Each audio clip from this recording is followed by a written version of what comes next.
Assalamualaikum warahmatullahi wabarakatuh. Waalaikumsalam. Saya Bukhari dari Domes P3. Saya adalah calon dari peneliti masa depan. Saya akan menjelaskan tentang teori Lamarck dan teori Darwin.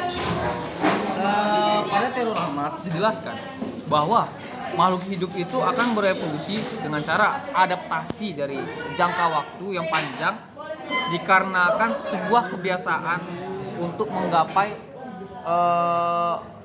untuk mendapat kebutuhan kehidupannya. Seperti pada awalnya jerapah yang lahir pendek akan menjadi panjang dalam jangka waktu yang panjang jika terus-terusan memakan daun dari pohon yang tinggi.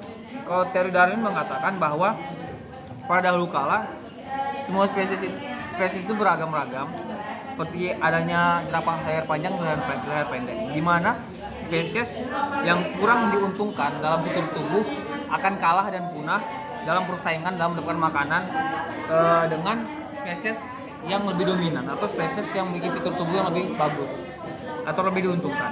Saya akan menjawab pertanyaan tentang teori Lamarck dan Darwin. Yang pertama, apakah persamaan dari teori Lamarck dan Darwin? Persamaannya adalah kedua teori menyetujui bahwa makhluk hidup saat ini berasal dari hasil evolusi makhluk hidup purba atau makhluk hidup nenek moyang pada jutaan tahun yang lalu.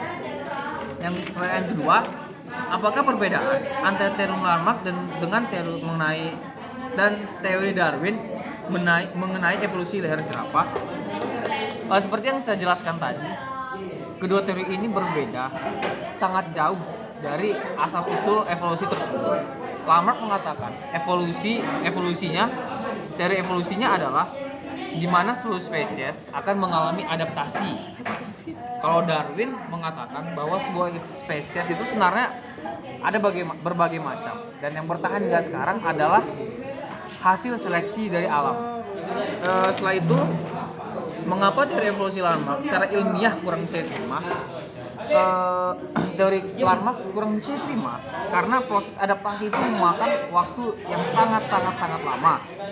Hal ini bisa menjadi sebuah akar dari kepunahan terlebih dahulu dari sebuah spesies sebelum mereka bisa berevolusi dan bisa bersaing dengan para saingannya.